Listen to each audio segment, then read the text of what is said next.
कल हम माननीय सांसद महोदय जी से कह रहे थे, श्रीमती नवनीत जी राणा जी से, कि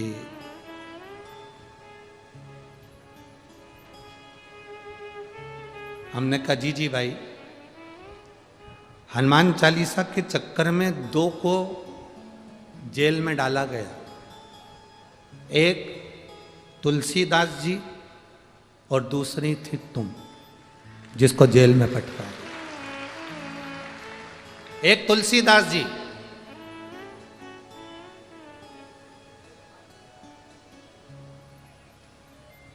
एक महिला गंगा के घाट पर तुलसी बाबा के सामने तुलसीदास जी रामचरितमानस लेकर बैठे हुए थे, पढ़ रहे थे। महिला रोती रोती वहां पहुंच गई। उसने कहा, बाबा मेरा पति, बाबा मेरा पति। बस उसने कहा मेरा पति। तुलसी बाबा के मुख से निकल गया, क्या चिंता करना, अखंड सौभाग्यवती। भाव वो कह रही है, मैं तो कहने वाली थी कि मेरा पति चले गए और आपने मुझे वर दे दिया, अखंड सौभाग्य। तुलसीदास जी कहे, ये तो राम जी ने मुंह से निकलवाया है, राम जी जाने। पति को ले जा रहे थे अंतिम संस्कार के लिए, नारी रुकी। तुलसीदास जी को देखा, नियम था, पहले का नियम था, पति को जब अंतिम संस्कार के लिए लेकर जाते थे तो पत्नी हाथ जोड़कर लाल चूनर पहनकर पीछे पीछे चलती थी, क्योंकि वो सती होती थी, जा रही थी। तुलसीदास जी को देखा, चरणों में पड़ गई, मेरा पति। तुलसीदास जी मन में सोचे कि ये तो सवेरे मिली थी और मैंने इसको अखंड सौभाग्यवती होने का कहा था, और ये इसका पति तो मर गए।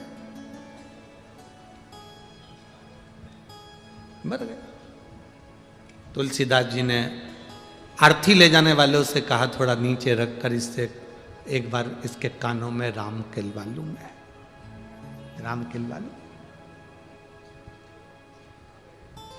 नीचे अर्थी रखी, लोग हंसने लगे, मरा हुआ 4 घंटा हो गया और ये कहे कि राम किलवा लो। तुलसीदास जी ने उसके कानों में कहा, राम राम राम। लोग हंसकर बोले, क्या है ये राम? कि राम नाम ही तो सत्य है, उसके सिवा कुछ नहीं। इसका प्रमाण कौन देगा कि राम नाम सत्य है? तुलसीदास जी बोले, प्रमाण तो केवल राम जी दे सकते हैं, या फिर ये उठ के दे सकता है। 2 मिनट हुए, मुर्दा उठकर कहता है, राम नाम सत्य है।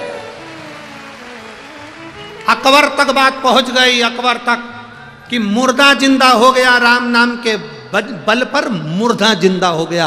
अकबर ने तुरंत बुलाया तुलसीदास जी को और कहा कि हमने सुना है तुम मुर्दे को जिंदा कर देते हो, तो हम एक मुर्दे को तुम्हारे सामने रखते हैं, जिंदा करके बताओ।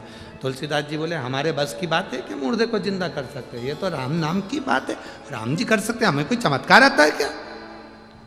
संत साधु सन्यासी तपस्वी साधक उपासक कोई चमत्कार नहीं करते, वो तो भजन करते हैं। हमने केवल भजन किया, उसका बल था। जब तक तुम इसको जीवित नहीं कर सकते, हम तुमको छोड़ेंगे नहीं, ले आओ जेल में डाल दो इसको। तुलसीदास जी को जेल में डाल दिया। तुलसीदास जी वहां बैठे बैठे करते क्या, उन्होंने पूरी दीवार पर काजल से हनुमान जी का गुणगान करना प्रारंभ कर दिया। हनुमान जी और श्री गुरु चरण सरोज निज मन मुकुर बरनो रघुबर विमल जस जो दायक फल चार। उन्होंने लिखना प्रारंभ करा, जो लिखा चौपाई पर चौपाई। जय हनुमान ज्ञान गुण सागर, जय कपीस तिहुँ लोक उजागर। रामदूत अतुलित बल धामा, अंजनी पुत्र पवन सुत नामा। महावीर विक्रम बजरंगी, कुमति निवार सुमत के संग कंचन भरण विराज सुकेसा कानन कुंडल कुंचित केसा। जैसे जैसे तुलसीदास जी लिखते जा रहे थे, अकबर के पास सूचना आ गई कि छत पर 2 बांदर आकर बैठ गए।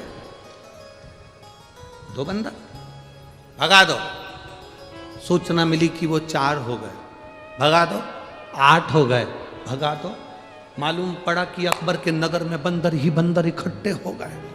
कोई दरवाजा बजाए, कोई सामान तोड़े, कोई फेंके, कोई बाग, कोई बगीचा। अकबर समझ नहीं पाया क्या हुआ। तुलसीदास के पास जाकर क्षमा मांग ली, तू स्तुति बंद कर। तब तुलसीदास पवन तनय संकट हरण मंगल मूर्ति रूप राम लखन सीता सहित हृदय बसौ। बंदर जैसे कूदने लगे, अकबर क्षमा मांगा। मैं जानता हूं एक बंदर कूदा उस शरीर पर, उसके प्राण आ गए। अकबर हाथ जोड़कर बोलता है, ये साधारण नहीं, तूने जो दीवार पर लिखा तुलसीदास, ये साधारण नहीं। इतने बंदर, तुलसीदास जी कहते हैं ये बंदर नहीं, मेरे हनुमान मेरे राम ने भेजे हैं, ये साधारण है। अकबर की पूरी सत्ता पलट दी उन बंदरों ने, पूरी सत्ता। हनुमान चालीसा हम कल कर रहे थे ये दीदी बाई को, सांसद महोदय को, श्रीमती नवनीत जी राणा जी से कि एक वो तुलसीदास जी को पटका था और एक आपको। हनुमान चालीसा के लिए जिंदगी में शायद पहला कोई व्यक्ति हो जो जेल में गया हो। एक हनुमान जी उनके लिए आए थे और एक आपके लिए आए, और बाबा ने जो कृपा करी वो सारी दुनिया उसके साथ उतारा। बहुत बहुत शिव तत्व की प्राप्ति का एक सुख है।